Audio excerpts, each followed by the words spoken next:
Let's get joined up. This week's show is sponsored by Bandcamp.com, an online record store and music community where passionate fans discover, connect with, and directly support the artists they love. There's thousands of bands and artists on there, including my band, the Wry Dogs, whose second album, Pigs Might Fly, is out right now. Here's a quick snippet of the title track, which is also available on Spotify, Amazon, and Apple Music. Because your eyes may be weeping, but your conscience is sleeping. So baby, don't you cry. Your faces are drying and you say...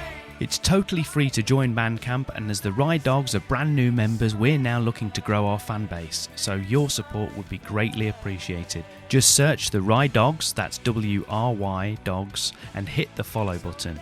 Right, now we can cue the theme tune.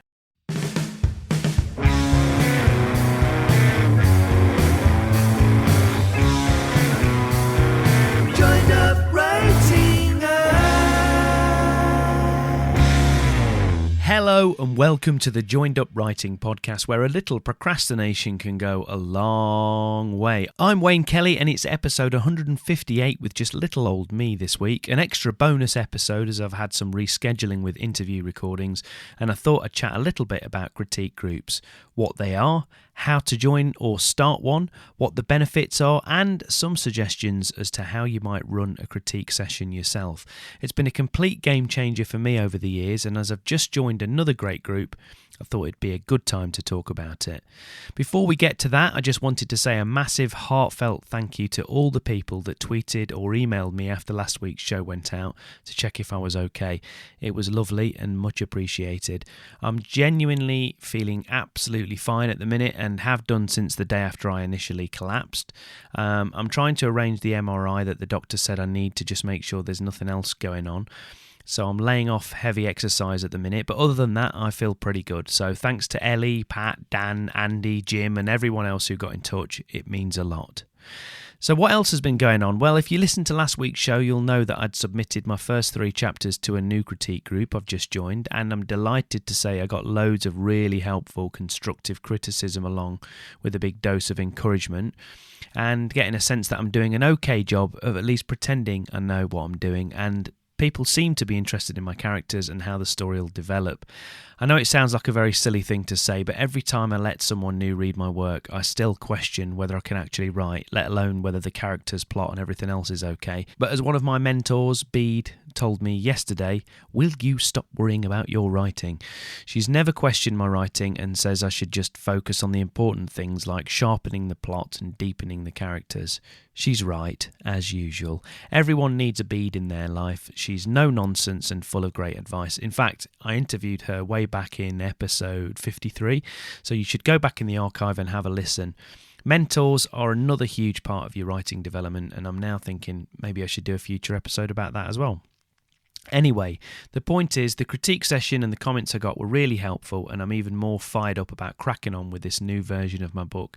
Something else I found really motivational is the book that I'm currently reading. It's a debut from upcoming guest Harriet Klein, and it's called This Shining Life. I don't like to pigeonhole things, but I guess it's literary fiction, a genre I hardly ever read, and had it not been for getting a copy in preparation for the interview, I don't think I would have thought to have given it a go, but it's excellent. There's a lovely, gentle humour to it, but it's also really moving and beautifully written.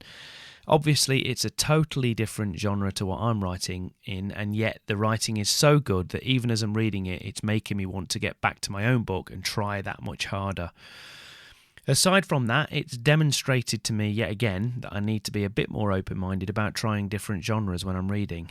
The last time I tried something in this genre was Claire Fuller's Swimming Lessons, also a previous guest, and that blew me away as well.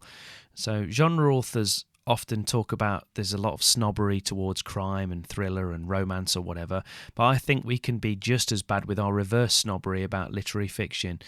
And so if you're a writer, you can learn so much from reading across a wider array of genres. Anyway, This Shining Life is excellent and I recommend it, and I look forward to chatting to Harriet for next week's episode. So that's me, but what about you? It was great to hear about Ellie's writing journey this week and to hear that Pat's almost finished his second draft and that recent guest A.D. Barker has started on a new short story. I love to hear from all of you, so do drop me a line and tell me what you're up to and what you'd like to hear on the show. The best way to get in touch is via email, wayne@waynekellyWrites.com, but you can also tweet me at JUPodcast or drop me a line on the FB page. Also, don't forget to join the email mailing list at joinedupwriting.co.uk. It's totally free and you get a couple of downloadable goodies when you sign up, and you'll be the first to find out about upcoming shows and events. Right, let's get to today's topic, critique groups. Joined up writing. So I talked a little bit about how I found a critique group back in episode 137, I think it was, last year. But basically, I joined my first critique group about 10 years ago. I think that's when it was. It was a brilliantly run local group called the Phoenix Writers, and I can honestly say that in my first session there, I learned more than I had in probably the previous 5 years of reading books and watching videos or whatever. The feedback I got after reading my work out loud for the first time improved my writing massively. It was incredible. So many basic things I didn't know I was doing were constructively pointed out to me that I really couldn't believe how much better the next piece of work I produced was. Most of my issues back then were around overwriting and redundancy, sort of saying the same thing twice basically, but there were loads of quick wins for me because I'd essentially been writing in isolation for so long. But even after years of attending that group and getting feedback elsewhere, I never stopped benefiting from other writers casting their eyes and ears, can you cast your ears over something, over my work, and there's always something to learn.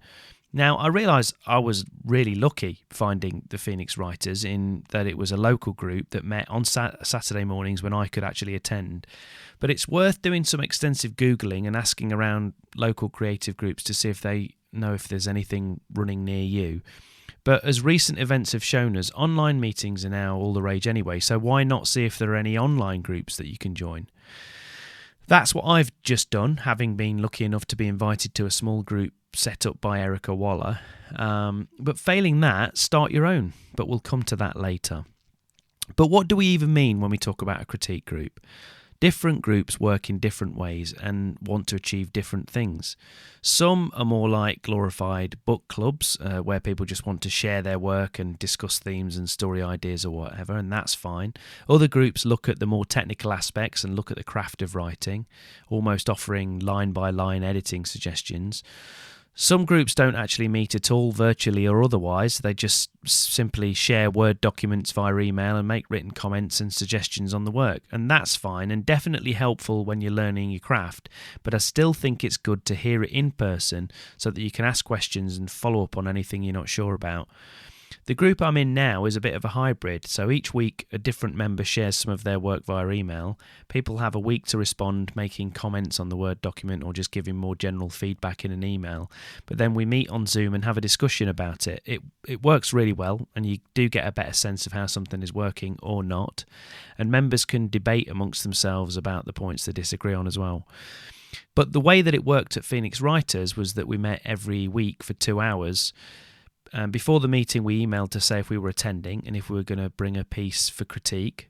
We started every meeting with everyone taking it in turns to read a piece of flash fiction, or homework if you like, which was usually 200 words based around a prompt that had been set by that week's chairperson the week before.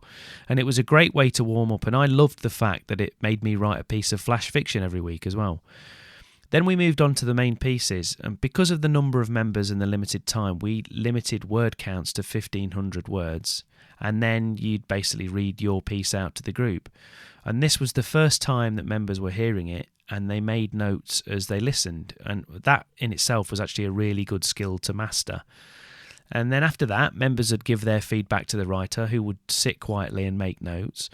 And once all the feedback was finished, that was when the writer got a quick right to reply, where they could answer any questions or just give a quick sense of what they thought about the feedback. Everything moved pretty quickly and we got through a lot of pieces. I really liked the way that the Phoenix writers ran things, but unfortunately it wasn't as useful for novelists. 1,500 words isn't ideal because you'd often have to split your chapters and you couldn't get a good sense of how something worked as a whole. But it was perfect for short stories and poetry, or just to try out a short scene. It was all very structured, but that's what made it work so well. There was also the aspect of reading your work aloud, and I've said this loads of times before anyway, but that is another great tip to improve your work. I do it when I'm editing at home, but the effect is multiplied when you read it out to a group of people. You suddenly become aware of all the bits that don't quite work, or the repeated words and the bad sentences. Did you stumble over a particular paragraph? Why? It's probably to do with how it's written. You also get a sense of when something really lands with the group. I loved reading a scene and feeling the tension in the room, or when people got really still and quiet. And the only thing I would say as a negative for online groups with regards reading out your work is it really isn't the same. It's much harder to pick up on those visual and audio clues, but you do still get the benefit of reading it aloud for yourself. So all of this talk of critique and feedback, but until you've been part of a group, it can be difficult to know what kind of feedback to give and also how to receive feedback from others. So if you can, try to find out what kind of feedback each writer is looking for, or get a sense of what type of feedback your group offers. At the Phoenix, we used to let potential new members sit in on a session before they actually joined, just to observe how we did things and get a sense of whether our type of group was the right fit for them. Because that's definitely something to bear in mind. Not every group will be the right fit for you. So in my opinion, there should be a good mix of genres and levels. Because a group made up entirely of brand new writers probably isn't going to be that helpful unless it's just encouragement, support and the social side of things you're looking for, which again is fine and that's equally important. And when giving feedback, especially in person, be kind and constructive. Now, that doesn't mean you can only say nice things about someone's work, but it does mean you should be mindful of their feelings and the fact they may have spent months or maybe even years working on this. So you telling them that it's an irredeemable piece of trash is probably not that helpful or nice. I'm not really one that believes in this whole thing about the feedback sandwich, putting a negative thing in between two positives, but you should at least try to find something you like about the work. We're all looking for a bit of encouragement in amongst the stuff we can learn from. And if you're a relatively new writer, maybe you'll be looking for more of the technical stuff like redundancy or overwriting or show don't tell and all that stuff. But other things to consider are structure, tone, and how the work makes you feel. And that last one might sound a bit vague, but it is important and something you should bear in mind when you're writing as well. How do you want your reader to feel during and after this scene or even the sentence? So as a reader or someone giving feedback, try to think about that too. Are you moved, frightened, engaged, angry? Are you struggling to connect with the protagonist? Try to think about why that might be. But even if you can't always be really specific, it's still worth mentioning that in your feedback.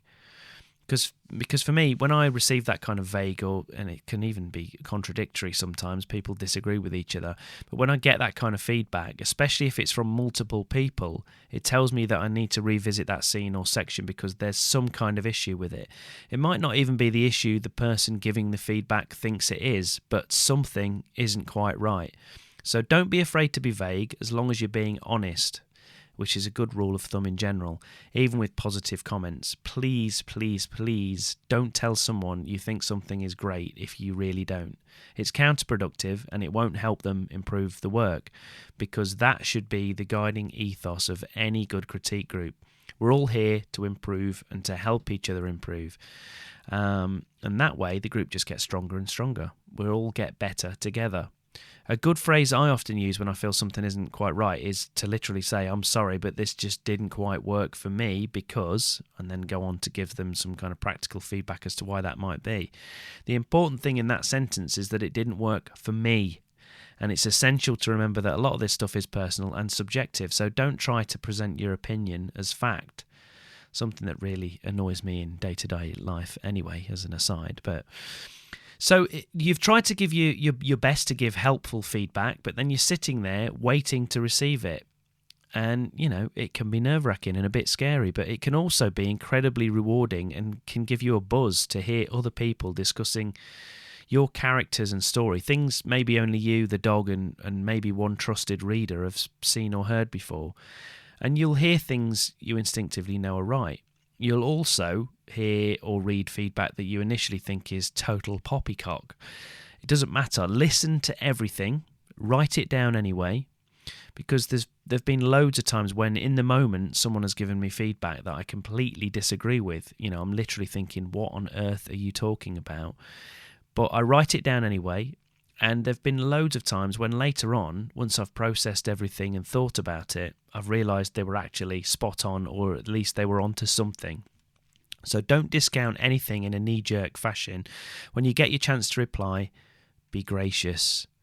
If you feel strongly about something, maybe ask a follow-up question or ask for clarification, but don't get angry or emotional, and please do not get defensive. It will put people off from giving you their honest opinion, and it's also a bit ungrateful. Remember, you've asked for this feedback. You're opening yourself up to it, so you can't complain if some of it isn't to your liking.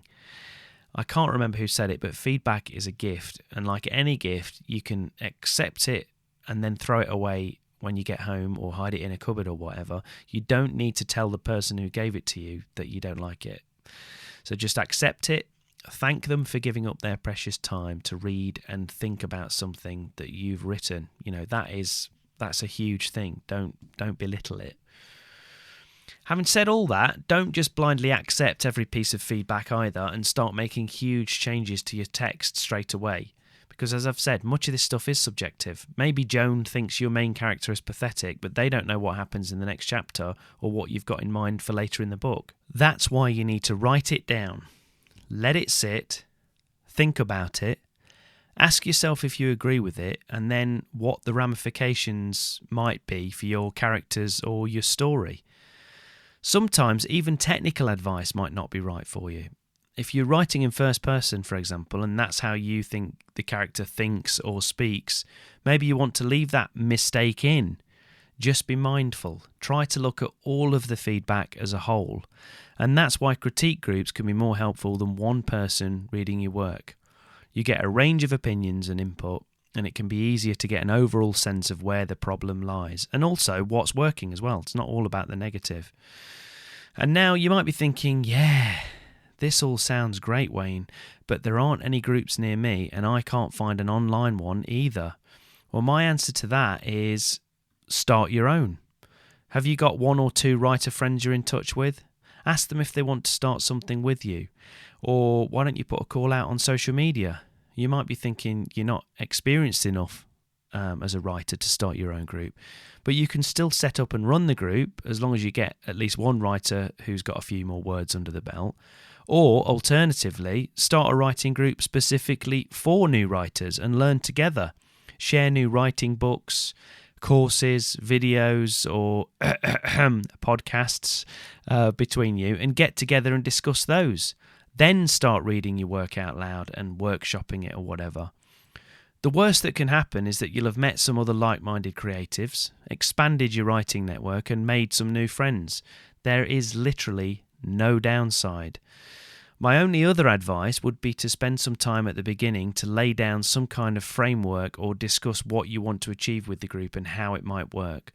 You need to make sure everyone's on the same page and that they're comfortable with the way you want to do things. But whatever you do, please give it a go. Whether that's joining an established group in person, online, or starting your own, because I cannot stress the amount of pleasure you will get from it and just how much your work will improve as a result.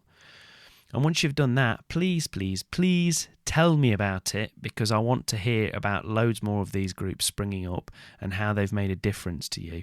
Maybe you're already in one right now. Well, drop me a line and tell me about it at wayne@waynekellywrites.com, or tweet me at JUPodcast or at Mr. Kelly2U, and I'll give you a shout out on the show too.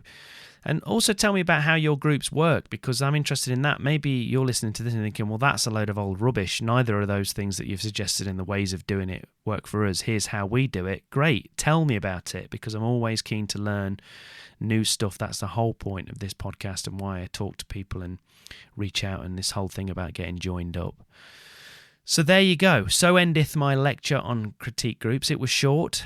Hopefully you got something out of it, and it's kind of motivated you to think about it in another way. But don't just keep your work to yourself, because you're not going to improve if you just keep going over and over and over something without any outside input, or even from people that are not writers or don't really know what they're talking about.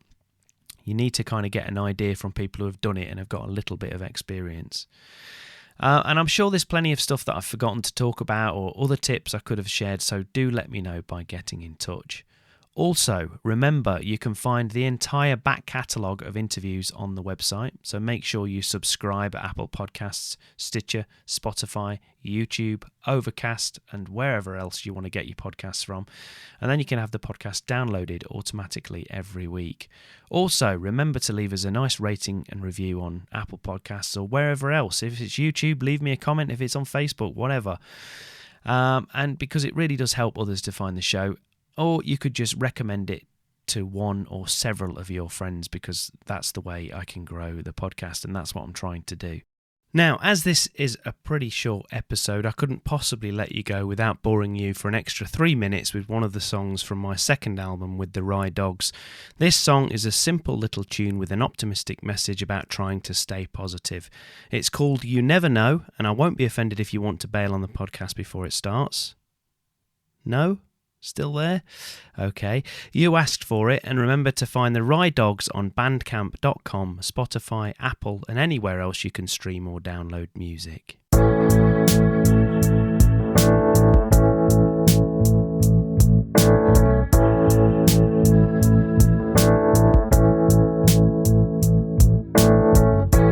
What are you scared of?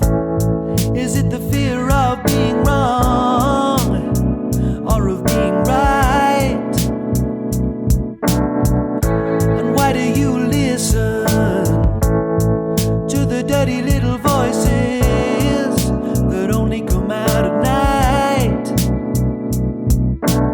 I can't stay on the sidelines and watch as your heart cracks.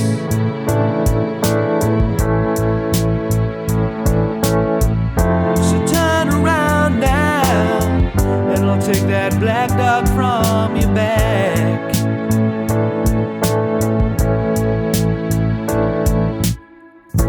Why are you planting so many seeds of doubt? Yeah, let's watch them grow. Why don't you try to sow a little hope and put it in a sunny corner? And you never know. I won't sit on my hands now, won't watch you hurt yourself.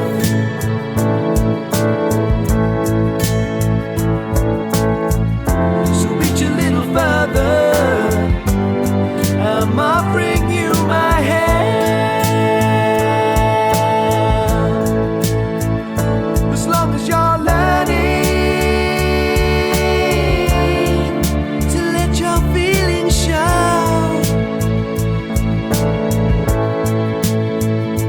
bridges may be burning,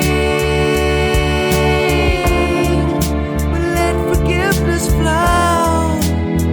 Yeah, let it flow, because you never know.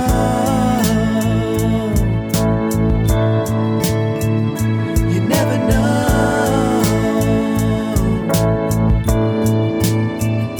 You never know.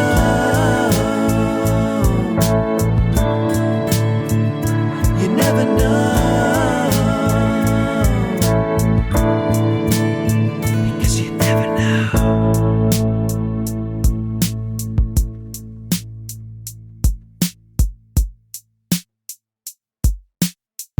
So, thanks for listening. I'm Wayne Kelly. Happy writing, stay safe, and I'll see you next time.